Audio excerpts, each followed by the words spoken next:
Cet été, Luis Enrique arrive en tant que nouvel entraîneur pour bâtir un nouveau projet chez les Rouges et Bleus. Un style de jeu, un coach avec de la poigne et une première place acquise avec plus de 10 points d'avance. Les gars, je vais vous poser cette question. Est-ce que Luis Enrique est en train de réussir sa première saison au PSG de Timothée? Oui, globalement oui. En Ligue 1, tu as une avance assez confortable. Tu perdu qu'une seule fois, c'était face à Nice au début de la saison. Même si dans le jeu, ça peut varier selon les matchs et même peut y avoir plusieurs matchs à l'intérieur d'un seul match, il y a quand même des choses qui commencent à se mettre en place. En Ligue des Champions, tu arrives en quart dès ta première saison. Donc le bilan est plutôt positif. On pourra tirer un bilan vraiment définitif à l'issue de la saison, mais pour l'instant, je trouve que c'est plutôt convaincant quand même. Milan, tu as Timothée qui parlait de bilan plutôt positif. Toi, qu'est-ce que tu dirais comme chose positive par rapport à Luis Enrique sur les 7 premiers mois? Je le dis, je l'ai plusieurs fois dit sur les réseaux sociaux, je trouve que tactiquement, Luis Enrique a apporté quelque chose au Paris Saint-Germain, et surtout au niveau de la motivation. Je trouve qu'il y a des phases collectives qui sont très très bonnes dans des matchs où, personnellement, le Paris Saint-Germain ne me donne pas envie, notamment Kylian, où en fait, c'est collectivement, tactiquement, on est bon. Maintenant, après, il y a beaucoup de journalistes qui, quand on parle de Luis Enrique, c'est plus au niveau de la communication qui n'est pas bonne, selon plusieurs personnes. Je peux être d'accord vis-à-vis de ça. Mais après, c'est le Paris Saint-Germain. On sait très bien que la communication n'a jamais été extraordinaire. Mais sinon, ouais, tactiquement, c'est très très bon. Pour moi, c'est une très bonne saison. Et il faut lui faire confiance sur les prochaines saisons. Yasser, est-ce que Luis Enrique est la meilleure chose qui pouvait arriver au Paris Saint-Germain sur les dernières années? Alors, la meilleure chose, je ne sais pas. Moi, personnellement, c'est un de mes coachs préférés, même si on pourra peut-être revenir après. Il y a quand même certaines critiques sur cette saison. Mais je pense que oui, parce que c'est un coach quand même qui a des idées de jeu bien précises. C'est un coach qui a l'expérience des grands clubs. On se rappelle ce qu'il a fait au Barça. Il y a eu ce passage avec la sélection espagnole qui a eu du bon et du moins bon. J'oublie pas l'Euro 2021 qu'il a fait. C'est quelqu'un qui sait gérer les égos. On pourra revenir peut-être après sur le cas qui gère depuis quelques semaines, celui de Kylian Mbappé. Il a l'habitude des grandes stars. Oui, franchement, il fallait un coach comme ça, je pense, pour le Paris Saint-Germain. Quelqu'un qui a du caractère et qui a de la poigne. Timothée, hier soir, est-ce qu'on a vu le meilleur match du Paris Saint-Germain sous Luis Enrique quand on a pu voir d'autres matchs assez intéressants comme le LOSC? Est-ce que c'était le meilleur hier soir? Je pense pas. Je pense que le PSG a fait un match plutôt tranquille, plutôt maîtrisé. Ils ont marqué quand il fallait marquer. Ils ont bien défendu quand il fallait être solide et mettre fin aux vagues des Basques. C'était une prestation aboutie, comme je l'ai dit sur les réseaux sociaux, mais sans étincelle. Je pense qu'il y a des matchs qui sont quand même au-dessus cette saison. Mais le fait que ça nous qualifie pour les quarts de finale, c'est une performance notable pour ce qu'elle apporte, je dirais. Toi, Milan, qu'est-ce que tu dirais par rapport à cette rencontre-là hier soir à la Noeta? Est-ce que tu rejoins Timothée dans le sens que c'est pas forcément le meilleur match de la saison ou tu as une lecture un peu plus différente? De la saison, non. Après, si on parle de que l'année 2024, je pense qu'on peut dire que c'est un des meilleurs matchs. Je trouve que Luis Enrique arrive à tirer du meilleur de chaque joueur personnellement. Surtout sur le match d'hier, tu vois, Kylian Mbappé, pour une fois, il arrive à en tirer quelque chose. C'est-à-dire qu'en gros, sur un moment où peut-être dans un match de Ligue 1, il aurait fait un dribble, bah non, là, il joue plus simple. Mais je trouve qu'il a réussi à tirer justement de chaque joueur ce qu'il fallait. Après, bon, il y a des joueurs hier, type Nuno Mendes, bon, il revient, type Barcola, où c'est un peu plus compliqué. Mais ça que j'aime bien chez Luis Enrique, c'est il sait tirer le meilleur de chaque joueur. Très bien. Yasser, je vais revenir avec toi. Est-ce que dans l'aspect tactique et mental, Luis Enrique a-t-il changé la donne dans le club de la capitale? Parce qu'on savait que mentalement, ça pouvait être un poids chez le Paris Saint-Germain, notamment lors du mois de mars et lors du mois de février. Est-ce qu'aujourd'hui, Luis Enrique, au-delà même de son apport technico-tactique, est-ce que l'aspect mental a été différent, notamment avec l'arrivée du psy? Franchement, c'est trop compliqué à répondre. Pourquoi? Parce que malgré tout, et je fais pas partie de ceux qui disent de toute façon que le PSG aurait gagné ou perdu contre la Real Sociedad, tout le monde aurait parlé. Si tu perds, c'est une honte. Si tu gagnes, c'est trop facile. Le plus important, c'est qu'ils sont qualifiés et que malgré tout, sur le score cumulé, ça fait quoi? 4-1. Il y a eu quand même des bonnes choses. Hier, le match a été quand même assez abouti. Plus entre guillemets, allez, de l'heure de jeu. Donc malgré tout, il y a des bonnes choses qui ont été faites. Mais maintenant, c'est pas sur l'aspect mental que tu vas juger contre la Real Sociedad. Il n'y avait aucune raison d'avoir peur. Là, ce sera plus quand il y aura des gros matchs. Si tu revois par exemple un Marquinhos, comme d'habitude, entre guillemets, excusez-moi l'expression, se chier dessus, là, on pourra juger sur ça. Mais après, il faut se dire une chose, tu parlais du psy, Luis Enrique ne peut pas tout changer. S'il y a des cadres qui, de base, psychologiquement et mentalement, qui n'étaient pas prêts pour ce type de rendez-vous, c'est pas après toutes les désillusions qu'ils ont vécues avec l'arrivée de Luis Enrique qui vont changer. Là, ça voudra dire qu'il faudra les faire partir pour faire venir d'autres joueurs plus adéquats mentalement avec les objectifs du PSG. Timothée, sur la donne tactique, on a vu qu'avec Christophe Galtier, c'était un peu inexistant. Avec Mauricio Pochettino, c'était autre chose, notamment. Là, par rapport à Luis Enrique, toi, qu'est-ce que tu as à dire de positif ou voire même de négatif sur son apport tactique? Déjà, ce qui est bien, c'est que tu as un 4-3-3, même s'il est modulable dans le jeu selon les joueurs que tu peux avoir sur le terrain. Tu constates qu'il y a globalement une structure qui se pérennise. La plupart du temps, le PSG évolue donc en 4-3-3 avec trois milieux de terrain, trois attaquants. Bon, selon les absences, les blessures, tu as des défenseurs qui évoluent au milieu et vice-versa, où il y a des petits réajustements. Mais globalement, commence à y avoir une identité de jeu avec voilà, des ailiers qui sont très percutants. Je pense notamment à Barcola et Dembélé, chose qu'on voyait peut-être un peu moins quand il y avait Neymar et Messi sous Galtier, vu que c'était des profils différents. C'est un football qui est quand même plus offensif, qui se rapproche de ce que Enrique a pu proposer avec l'Espagne ou même avec le Barça sur certains aspects. Donc je pense que c'est les changements tactiques notables. Et déjà, en fait, il y a une structure. Je pense que pour moi, c'est vraiment la grosse différence. Tu as une structure qui est bien précise. Il y a une manière de jouer qui commence à se définir. Et c'est pour moi les points principaux sur lesquels Enrique a vraiment apporté quelque chose de différent, au-delà de l'aspect psychologique, de la progression des joueurs aussi, sur lesquels on va peut-être revenir.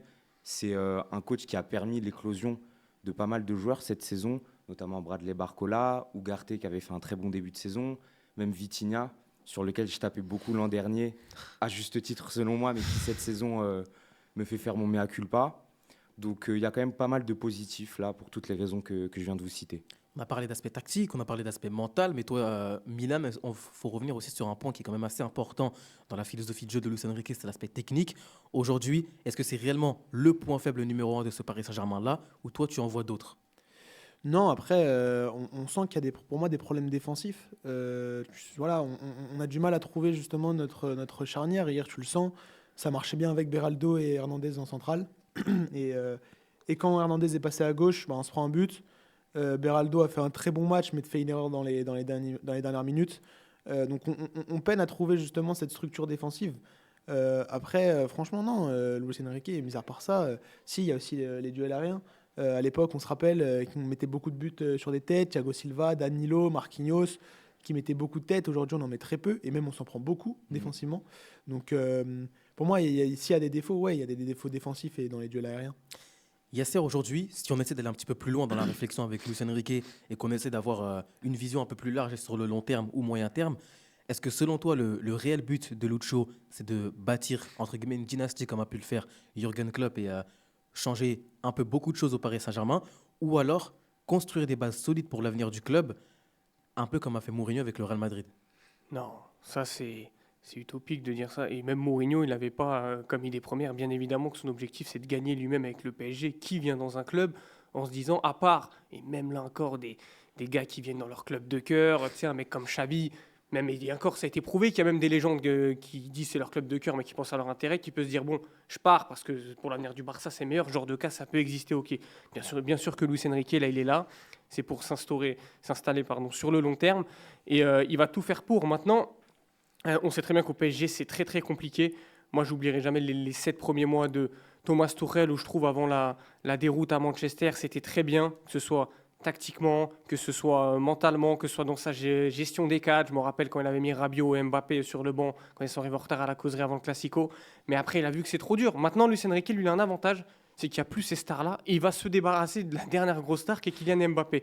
Alors là, c'est sûr que peut-être lui, vu qu'il n'y aura pas de star, bon après il t'en faut aussi pour gagner, il y en aura peut-être d'autres qui vont arriver mais qui auront moins d'ego et moins de pouvoir, il a cette opportunité de s'instaurer sur le long terme, mais pas oublier que même si c'est un coach que j'aime beaucoup, on le rappelle, il n'a jamais vraiment bâti sur le long terme. Enrique, il est resté 3 ans au Barça, il a fait, c'était la Roma je crois, l'Espagne malheureusement parce qu'il avait eu des soucis personnels, on n'oublie pas, il est parti en cours de route, il est revenu, donc ça fait qu'il y a eu quand même une coupure. C'est quelqu'un aussi qui est borné, qui est têtu, qui veut mourir avec ses idées. C'est Guardiola qui le disait sur lui-même, sur Guardiola qui dit sur Guardiola, pas sur Luis Enrique. Et quand c'est Guardiola qui le fait, on respecte, mais quand c'est Luis Enrique, est-ce que quand ça n'a pas marché, on va pas le critiquer? Faut voir. Toi, Timothée, qu'est-ce que tu dirais par rapport à Luis Enrique sur le moyen terme avec le Paris Saint-Germain? Qu'est-ce qu'il doit être fait pour mettre Luis Enrique et ses joueurs dans de bonnes dispositions? Je pense qu'il faut le laisser travailler. Là, on sait qu'on va avoir un mercato estival encore plus attendu du fait du départ de Mbappé.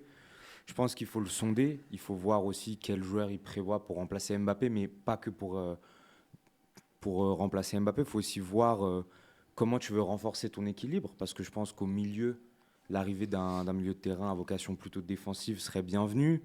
On a vu qu'au niveau des latéraux, on aurait peut-être besoin d'un ou deux joueurs par côté pour renforcer le tout. Milan parlait à juste titre de la charnière centrale qui, il est vrai, a été relativement faible sur certains matchs, notamment en Ligue des Champions. Je pense au retour face à Milan, à San Siro, mais pas que. Donc, non, il faut lui faire confiance. Il faut lui faire confiance. Je pense que c'est aussi ce qui a fait défaut au PSG pendant de nombreuses années, c'est d'agir dans la précipitation, notamment par rapport à ses coachs.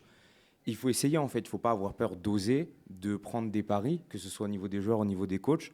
Donc, à mon avis, il faut laisser juste Enrique bosser et on verra. Parce que de toute façon, si on ne le laisse pas bosser ou pas bosser comme il l'entend, forcément, ça va créer des dissensions et on va en ressentir les effets négatifs la saison prochaine. Mais je trouve excuse-moi de te Vas-y, couper vas-y. sur ça, mais je trouve que les paris, t'as vu, là on parlait de l'effectif du PSG en défense au milieu, j'ai l'impression que le pari a quand même une certaine malchance, qu'on a l'impression que peu importe ce qu'ils font, on en revient toujours au même problème et qui se